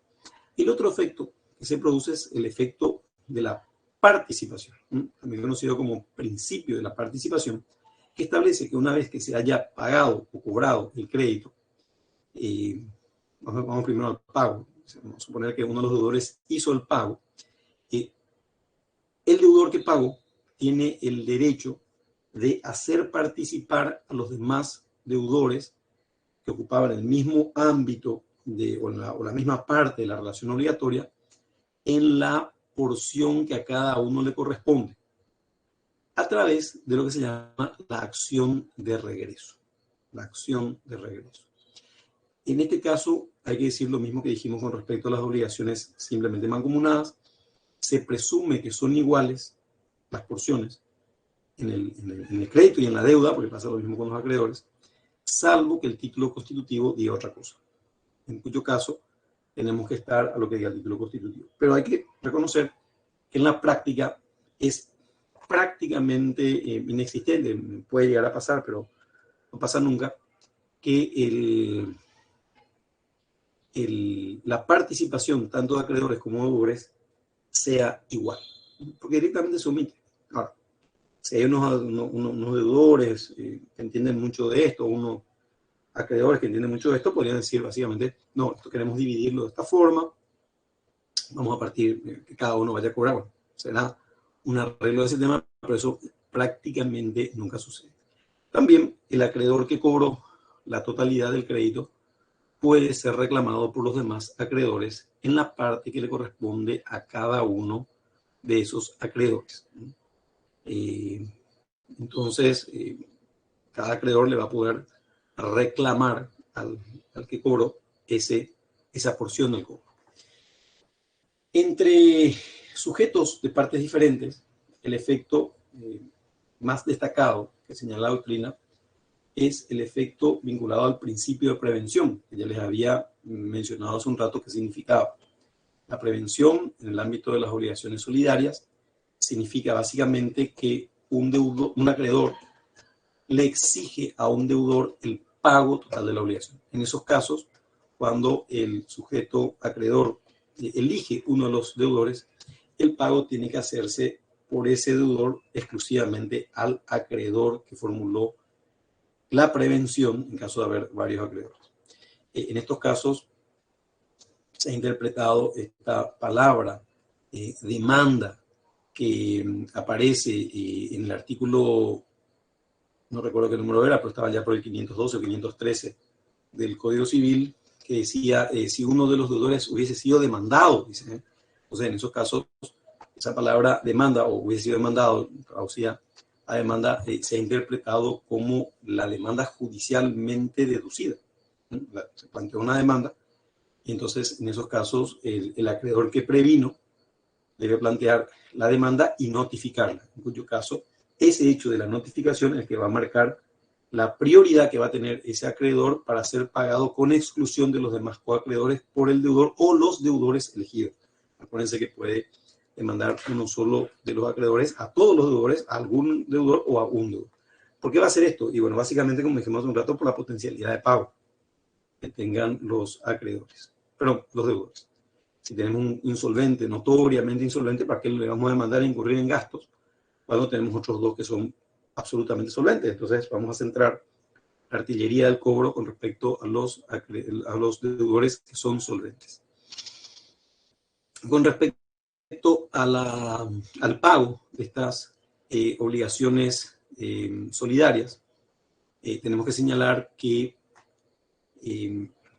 a las obligaciones solidarias se le asimila la idea de la indivisibilidad de la prestación, aunque esta indivisibilidad no sea material. Es una indivisibilidad ficticia, digamos, en donde puede ser también una indivisibilidad material, pero no necesariamente va a ser. Esta indivisibilidad puede ser ficticia o puede ser, en muchos casos es ficticia, por ejemplo, en las obligaciones al suma dinero.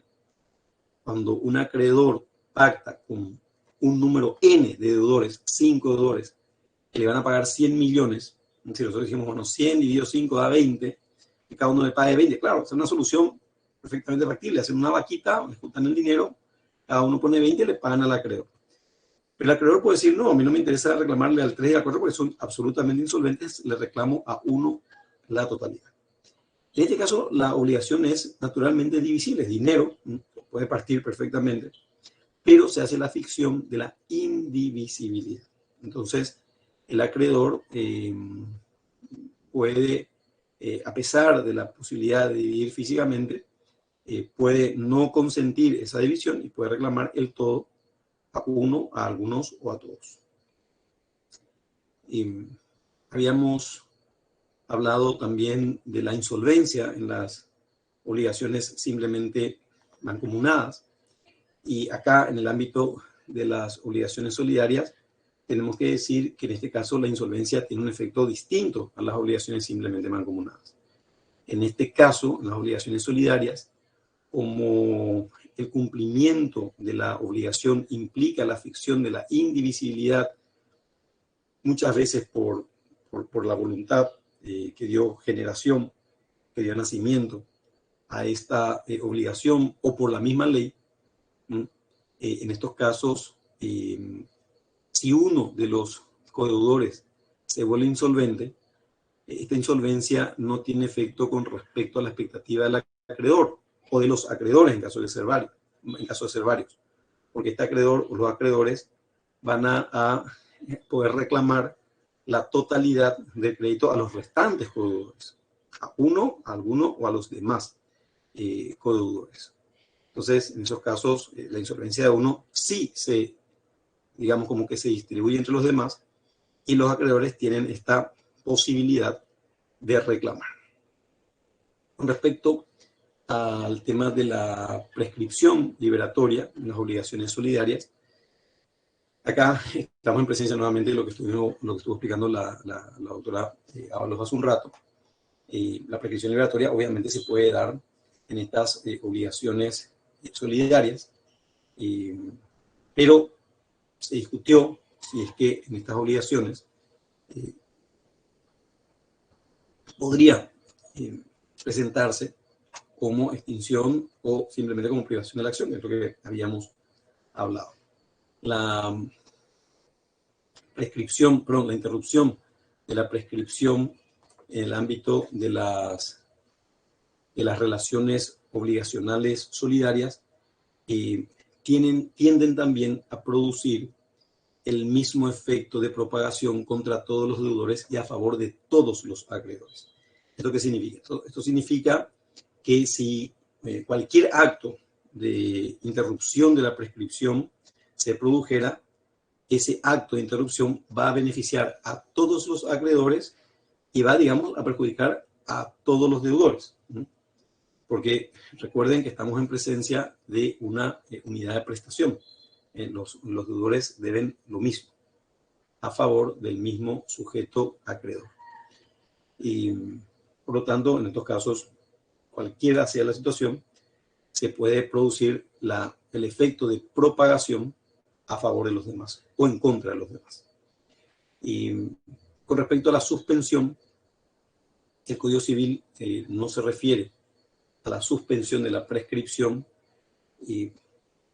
en referencia a las obligaciones solidarias, porque esta es una situación personal que involucra a cada deudor con cada acreedor particular y no puede extenderse a otros.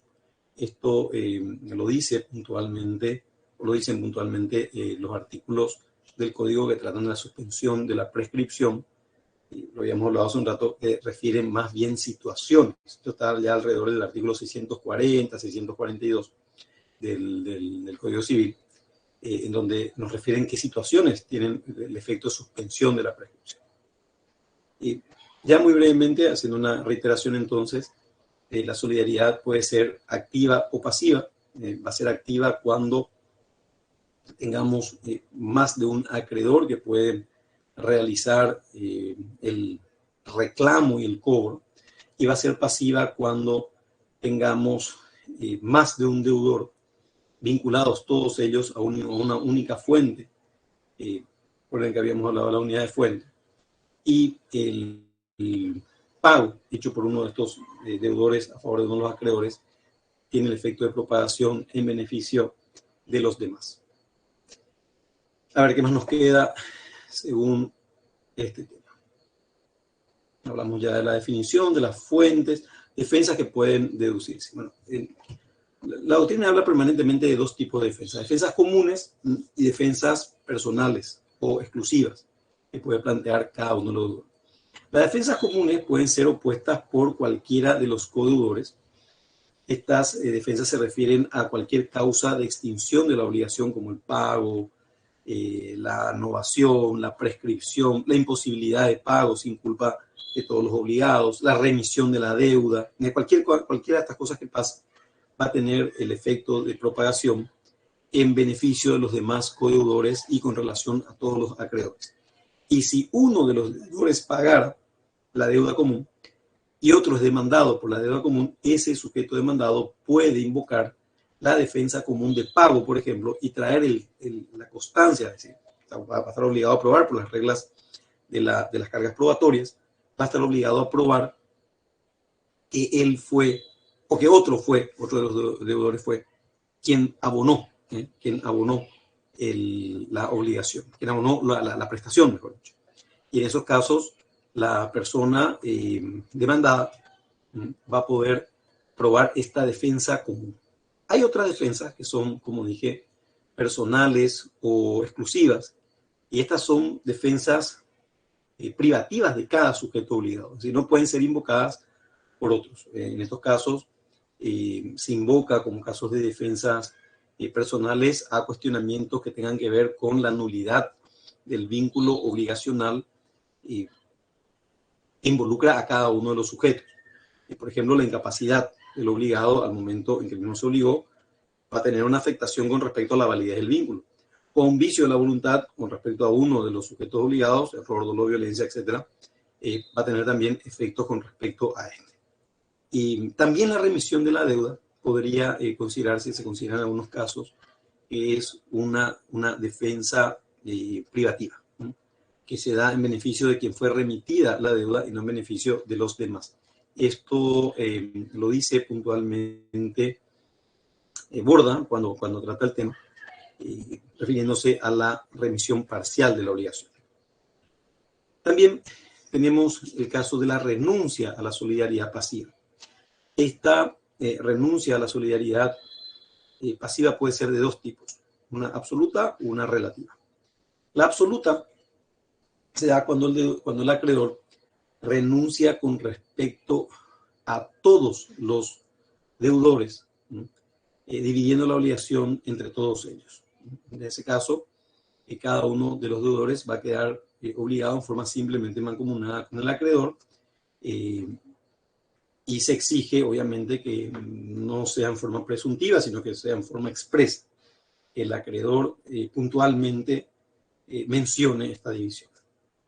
Y la relativa se da cuando se exonera de la solidaridad a algún deudor o a algunos deudores, pero no a todos ellos, en cuyo caso los deudores que no fueron liberados de la solidaridad van a continuar como deudores solidarios con respecto al acreedor. En este caso, si el acreedor vaya a reclamar a alguno de los deudores solidarios que quedaron dentro de la solidaridad, debe deducirse la porción de aquel sujeto obligado que fue exonerado por la renuncia relativa. Entonces, en este caso, esa porción se va a deducir de lo que se le demande al total de los acreedores restantes. Esta es una práctica que, en beneficio del acreedor, el acreedor puede consentir por algún motivo que quiera. Podríamos poner porque es muy amigo de uno de ellos, le cae bien, qué sé yo, cualquiera de esos motivos. Entonces dice, bueno, divido, tengo 4 deudores, a uno le exonero no hago revisión de la deuda, le exonero de la solidaridad, los demás 3 quedan solidariamente responsables, ese señor queda solamente simplemente mancomunado conmigo en su porción. Si debían 100, ese me va a deber 25, los demás 75 en su conjunto. Si yo le demando por 100 a los 3 restantes van a decir, no señor acreedor, usted tiene que deducir la parte a favor de quien hizo la renuncia. Obviamente tiene que tener la prueba de ello. Muy bien. Creo que estoy revisando el programa.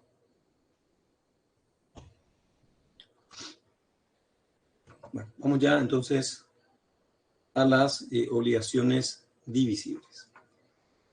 Cuando hablamos de obligaciones divisibles, estamos ya hablando del objeto, ¿no?, puntualmente. O sea, para determinar si una obligación divisible tenemos que saber si esa obligación se puede partir, se puede fraccionar y ser abonado en partes sin, y acá viene lo que siempre digo, sin que se vea afectado el legítimo interés del acreedor.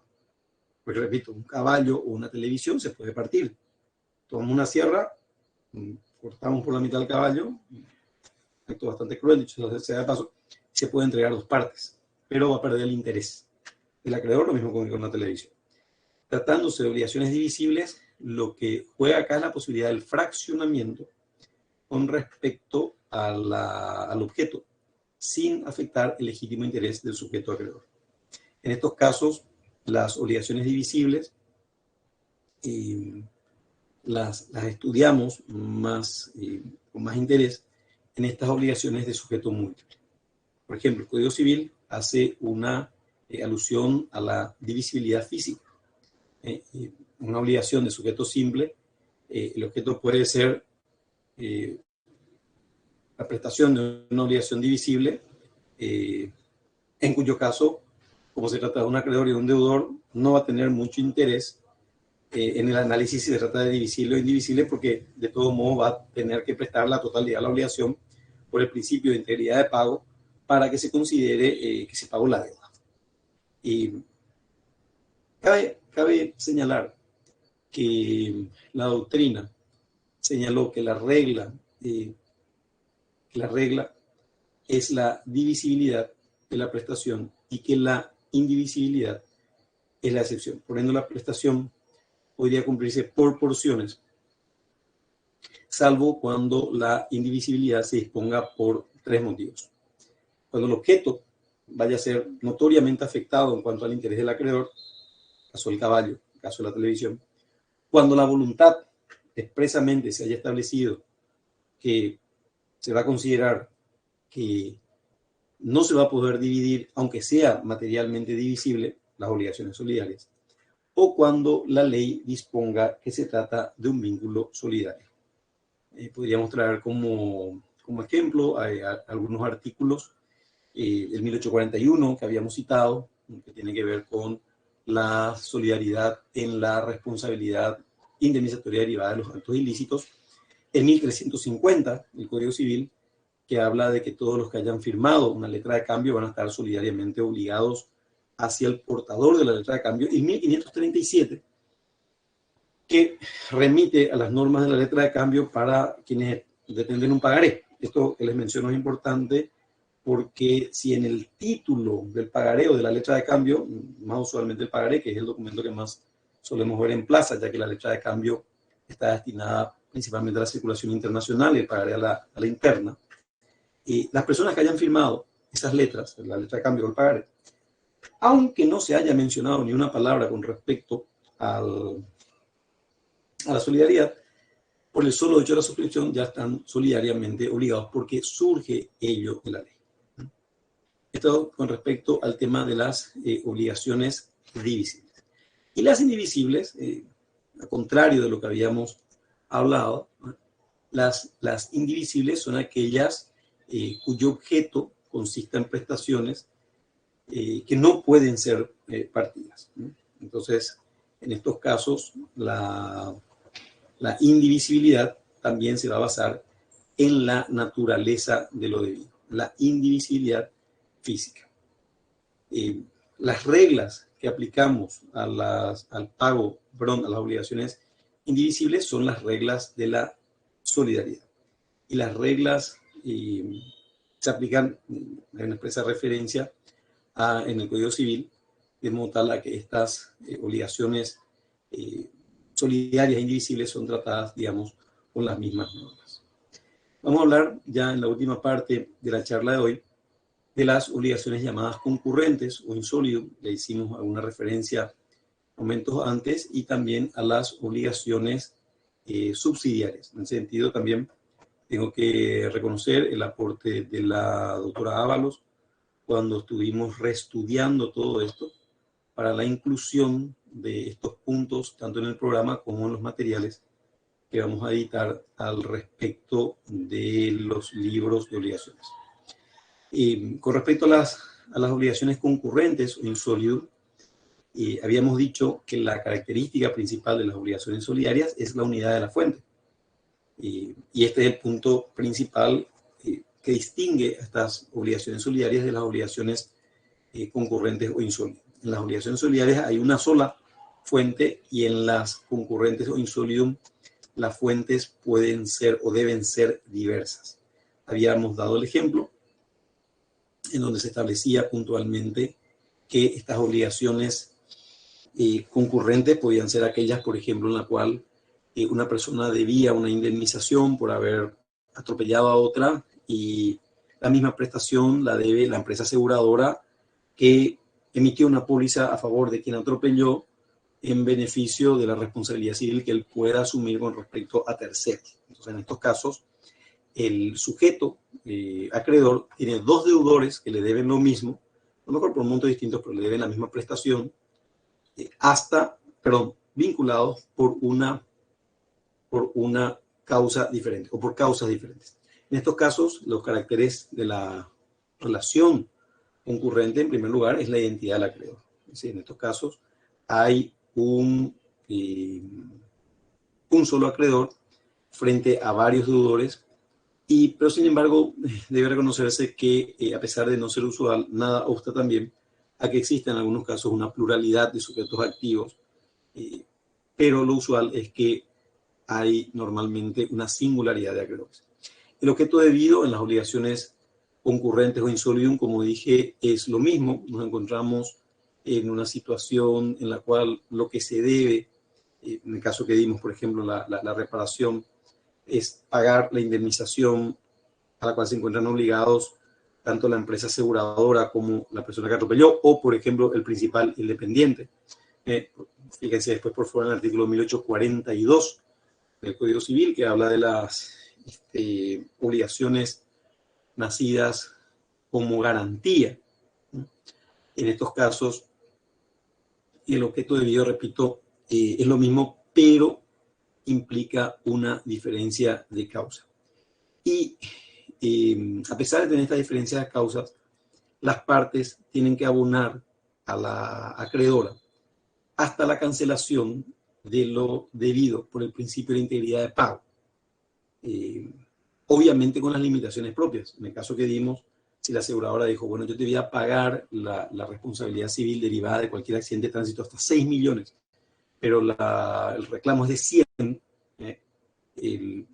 la aseguradora se liberará pagando 6, consignando 6, y se abre del conflicto, del reclamo, y la persona que atropelló va a deber otros 94, porque va a tener que pagar íntegramente aquello que debía como consecuencia del hecho ilícito.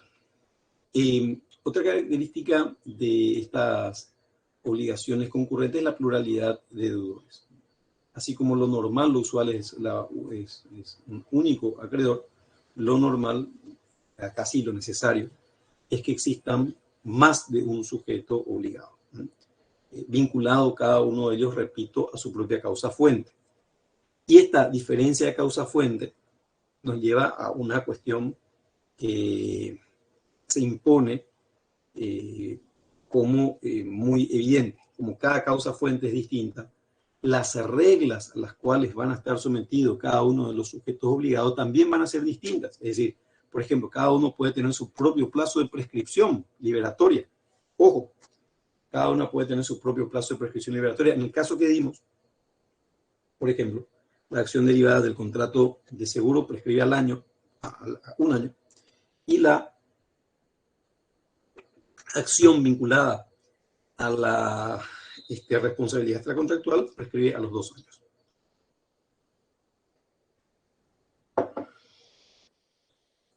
Con respecto al efecto que producen estas obligaciones concurrentes o insólidos, cabe decir que la doctrina y la jurisprudencia, especialmente en la República Argentina, creó un verdadero derecho del antecedente judicial y de la academia, que han complementado en su momento los distintos ámbitos o las distintas regulaciones que no estaban previstas en el Código Civil de Vélez. En el Código Civil y Comercial Argentino, el año 2015, que reemplazó al de Vélez, como dijimos hace un rato, sí ya se prevé, se incorporó expresamente estas obligaciones concurrentes o insólidum, y al respecto se ha regulado la cuestión en forma expresa.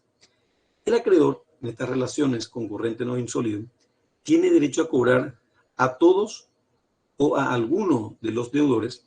En ese sentido, los obligados concurrentes o insólidum, cuando son requeridos en pago por el acreedor, el pago le puede ser requerido a todos ellos o a algunos deudores concurrentes hasta que se pague la totalidad de lo debido de forma simultánea o de forma secuencial.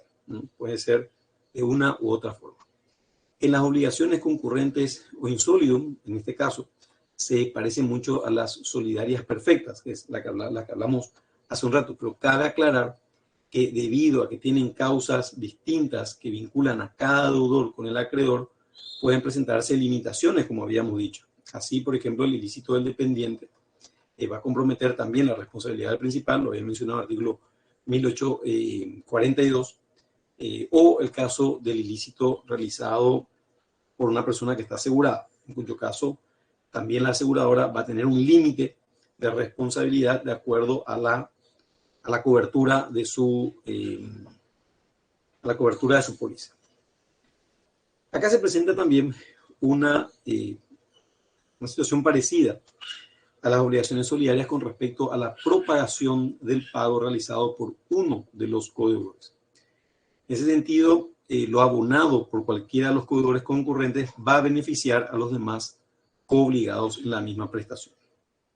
Entonces, si uno de los deudores procede al pago total de lo debido, va a liberar a los demás.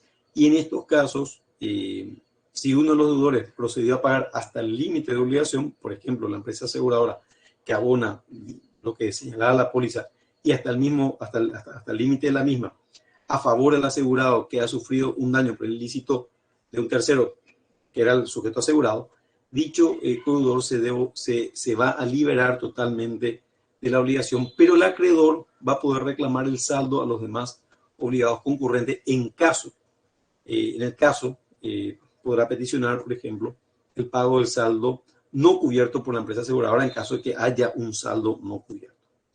Con respecto a las obligaciones subsidiarias, tenemos que señalar, ya para ir cerrando esta charla de hoy, el obligado subsidiario es un deudor que debe el pago de la obligación comprometida por el obligado principal en caso que éste no cumpla la prestación correspondiente. Pero la idea fuerte en este tema es que pague el obligado principal. Acá sí tenemos una codeudría, pero uno es principal y el otro es subsidiario, está detrás. Entonces el obligado principal está enfrente, el obligado subsidiario está detrás y tiene que formularse el primer reclamo al obligado principal. ¿Cuáles son los casos que tenemos con respecto a las obligaciones subsidiarias? Por ejemplo, los sujetos obligados en la cesión de deuda imperfecta o acumulativa. Lo vamos a ver cuando estudiemos la cesión de deudas. Vamos a ver que existen dos tipos de cesión de deuda. Una se llama perfecta o acumulativa. La otra se llama imperfecta, obviamente. Y ahí el Código Civil establece que en caso que el deudor asigne un nuevo el caso de que el deudor asigna al acreedor un nuevo deudor, el acreedor se vincula con este nuevo deudor y el deudor originario no queda liberado de la obligación. Sin embargo, el acreedor no puede dirigirse contra el deudor originario si antes no ha requerido al nuevo deudor. En el ámbito de la cesión se llaman delegante y delegado, pero para hacerles clara la idea, no puede remitirse a reclamarle el código al nuevo al deudor originario si antes no le ha reclamado el pago al nuevo deudor. Y otro caso de obligación subsidiaria lo encontramos en la obligación indemnizatoria que asuma el Estado paraguayo por los actos ilícitos o irregulares de sus funcionarios.